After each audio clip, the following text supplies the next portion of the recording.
Our ex-minister of IT and entrepreneur minister, Andres mentioned that in 2025 we will have at least 25 unicorns in Estonia. So I hope Wow. it's going to happen. Yeah. But of course, our vision is to support our clients and our partners and companies who would like to start doing their businesses here. And we need to see future trends as well. We need to be prepared if there are going to be some changes in technology or something that we can improve. Then we have to be focused on keeping our eyes open and see what's going to happen in the future and be ready for that. Like we were ready when the COVID hit the world. I think Estonia was well prepared for the COVID even before the COVID actually existed. Mm-hmm. So we have to make the right decisions as we have done previously.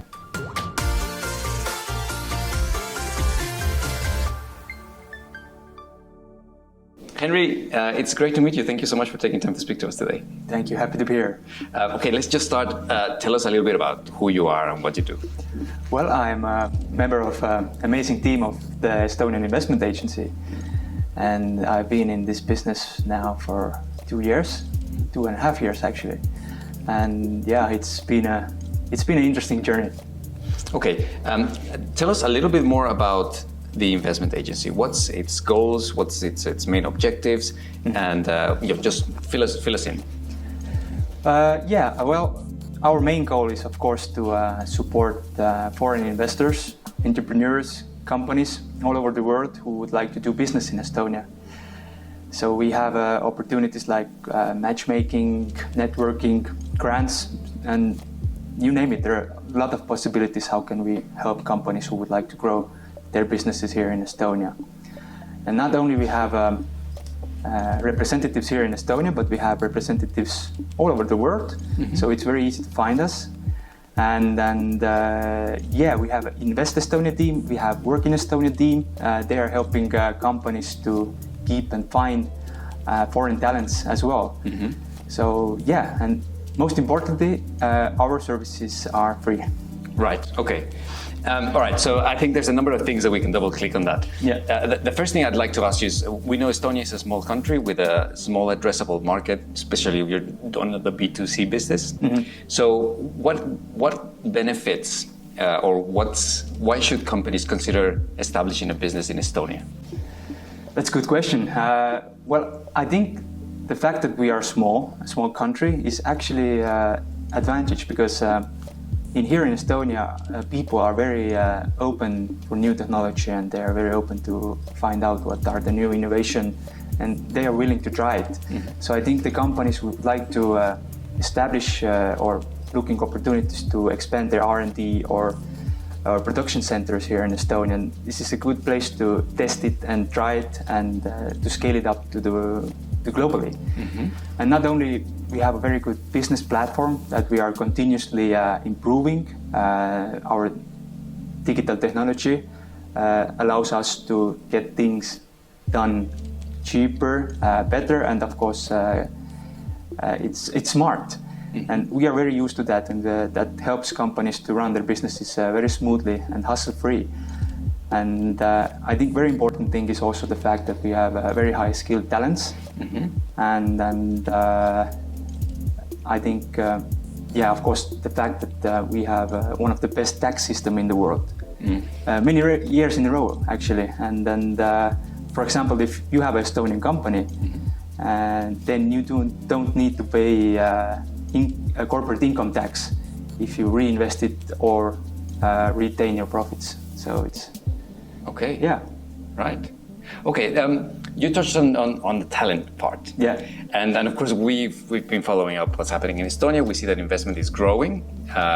We see and we'll talk a little bit about that. But the question I have for you is, given the fact that we're still talking about a relatively small market, mm-hmm. where can companies that decide to set up in Estonia, where do they go about finding the right talent to staff their organizations? Okay. I think talents can be found in cooperation with universities. For example, TalTech and University of Tartu. Mm-hmm. Those are the biggest two universities in Estonia. with the help HR companies and recruitment agencies. Of course, they are very big support in finding people as well. And we have some cool initiatives by unicorn founders and entrepreneurs in Estonia. They have developed this kind of a coding school. So it doesn't matter what your background is. Perhaps you would like to change your professional career, then this coding school where to learn this IT. This school is named Code Jõhvi. Code means actually code, and Jõhvi is a small city in Estonia. Right. It's a very cool project, and I think this is something where I'm very looking forward to see the new talents coming out of there. And of course, we have a bright future ahead as well, because according to PISA test results, our students are one of the smartest in the world in math and science. Wow. So yeah, high hopes for young generation. Indeed. Okay, and then before we started, you also talked about some of the other subsidiaries of Enterprise Estonia. You mentioned Work in Estonia. Yeah. So what is Estonia doing also to attract foreign talent to come here and decide to start jobs in Estonian companies? Well, yeah, Work in Estonia, they are working very hard to find this kind of talents all over the world. They are going outside Estonia to find it and attract these talents, not only to come here to work, but to move and live here. So it's very good. They are helping these families to come and find the kindergartens, find a place to stay, find a place to work.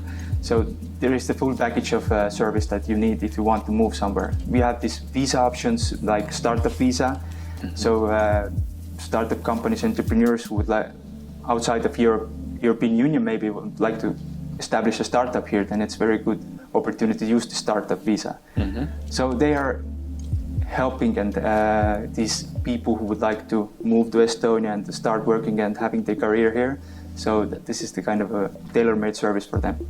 Okay, then let me ask. Let me be a bit provocative with that question, because I get that there's a booming industry in technology and in sciences in Estonia, and I can see why, from a career perspective, it could be quite attractive for foreign talent to come and relocate to Estonia. What other benefits or what other reasons would they have to say, okay, I'm going to uproot myself and my family, and I'm going to move to a Nordic country all the way at the top of the world where it's cold winters and long. Yeah, well, but Estonia is a cool place to live. I don't know how many times you've been in Estonia.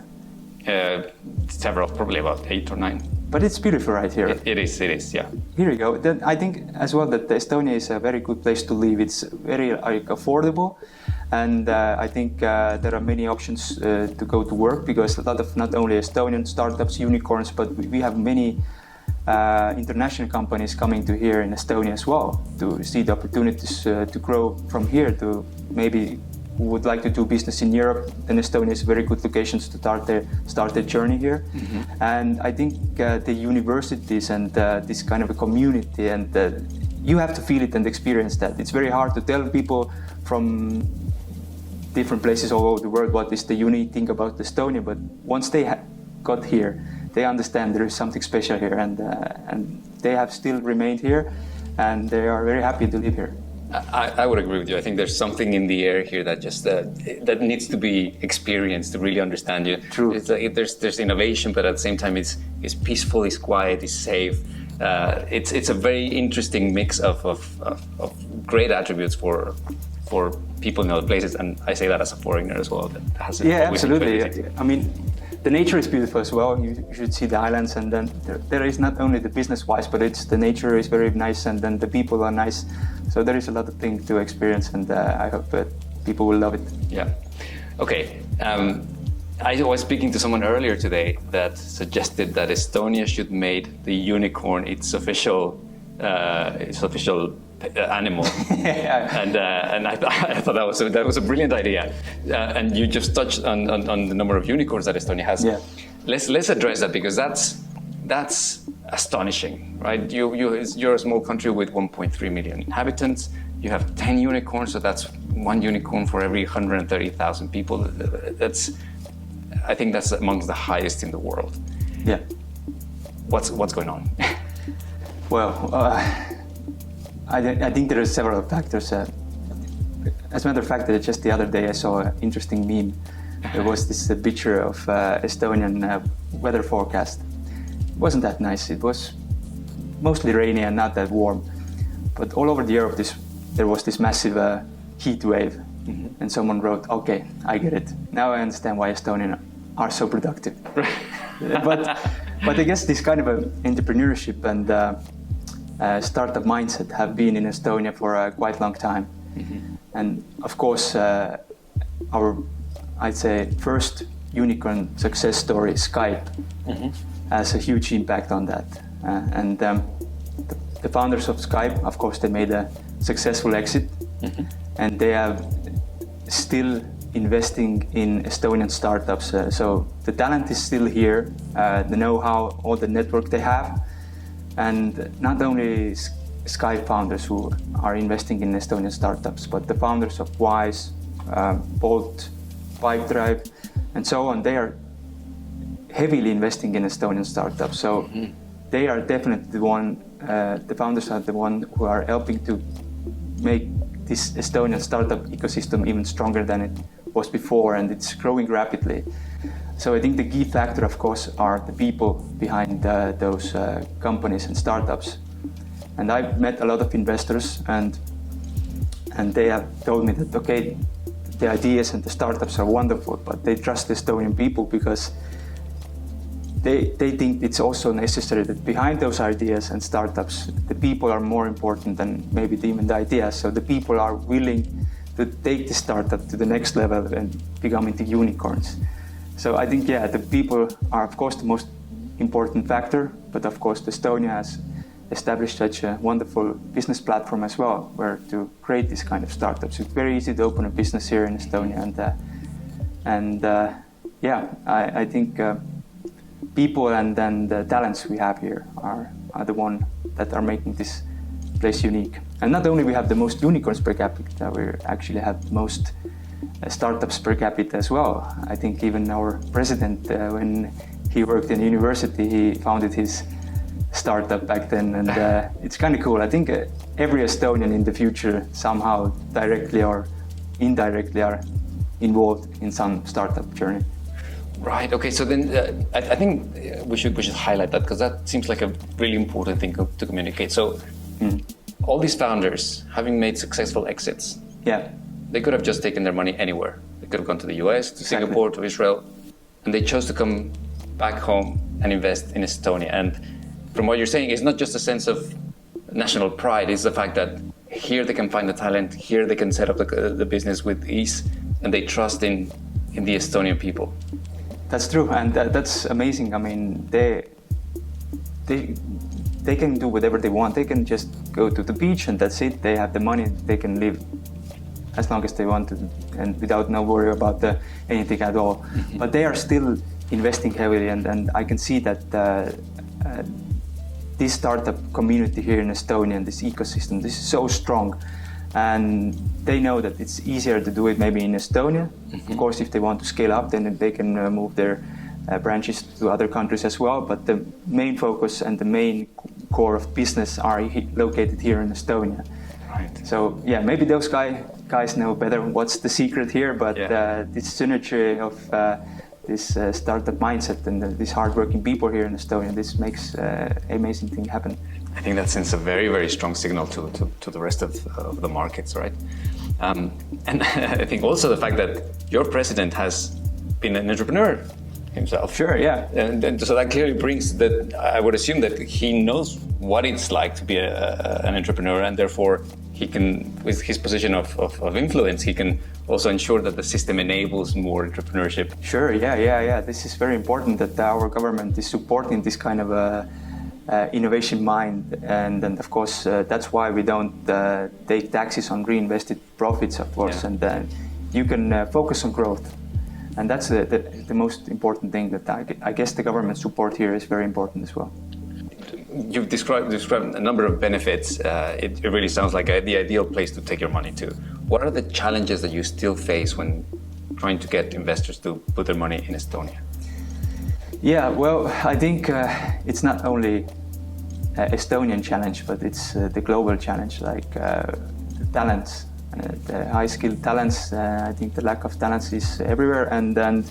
But as I mentioned earlier, we have amazing universities, initiatives developed by unicorn founders and entrepreneurs, and we have very smart students. And of course, working hard with working Estonian team, I think we are able to overcome these challenges just to find and attract foreign investors, and of course to help our people here to, if someone would like to change their career and would like to start maybe in the tech sector, then of course this opportunities in universities and our coding school are giving the opportunities to these people as well. And I hope, we are able to overcome these challenges. Right. And are you able to share with us from which regions Estonia is perceiving investment at the moment? Well, I think the biggest, I think the foreign investment, I think number one is Sweden, the second one is Finland, and then there is this Germany, and mostly it's the Central Europe and Scandinavia who is heavily investing in Estonian market. But I can see now a lot of action coming from Asia as well. In terms of startups, they are looking opportunities to invest in Estonian startups in Japanese and Singapore and then other Asian countries. And of course, I can see a lot of action from United States as well, especially I think because of this geopolitical situation as well, that they are looking for the Central Eastern Europe countries, and Estonia has a very strong results, and I think it's getting better, yeah. Yeah. Okay. Now, tell us a little bit about the fintech scene in Estonia, because we care about entrepreneurship, but we're specifically focused on fintech. What's perhaps differentiating fintechs that are coming out of Estonia from other type of startups? As we are a very digital country, I think 99% of our financial transactions are online as well. Electronic ID and this blockchain technology are widely used in fintech sector or applications. So these fintech startups like Wise and blockchain leader Cardtime make Estonia kind of a global leader in the fintech, of course. But it actually reminds me some of the challenges we have had previously, that like Estonian residents are able to open a bank account online, but still not yet. If e-residents would like to open a bank account online, that's not yet possible. So they have to come to Estonia. But for me, it's kind of weird because we have this global identity verification service provider, Veriff, unicorn. Then we have Salv, which is Estonian startup who's fighting against financial crime. So we have very strong Estonian companies who are working together closely with many fintech companies all over the world. So I do believe that someday it's possible to open a bank account online as well. But these challenges are, of course, needs to overcome, and investors and companies all over the world, they see that it's now also possible to open an account in fintech companies. They're using now Wise, they're using Estonian startup Monese. So there is always possibilities. If there are some challenges, then there are also options. And then, of course, somewhere in the line, some businesses needs factoring or overdraft or future contracts. But I have a high hopes on Estonian fintech, and I think maybe we are not so dependent on traditional banks in the future, and that's why I believe fintech is a very important thing in Estonia. So tell us about what's the vision of the investment agency for Estonia, and where do you expect to be in 2030 as a country? Our ex-minister of IT and entrepreneur minister, Andres Sutt, mentioned that in 2025 we will have at least 25 unicorns in Estonia. So I hope it's going to be, it's going to happen. Yeah. But of course, our vision of course, is to support our clients and our partners and companies who would like to start doing their businesses here. And we need to see future trends as well. We need to be prepared if there are going to be some changes in technology or something that we can improve. Then we have to be focused on keeping our eyes open and see what's going to happen in the future and be ready for that. Like we were ready when the COVID hit the world. I think Estonia was well prepared for the COVID even before the COVID actually existed. Mm-hmm. So we have to make the right decisions as we have done previously. Indeed. Just to close, tell us where people can find more information about investing in Estonia. Investestonia.com, I think, is the easiest way to find us, and most likely you can find us somewhere at Fintech event or business conference. So if you see someone who has a badge Invest Estonia or Invest Estonian Agency, then don't hesitate to come and speak with us. And we are very looking forward to meet everyone who is interested about Estonia. Wonderful. It's really, really interesting what Estonia is doing. So thank you so much for coming and sharing it with us. It was my pleasure.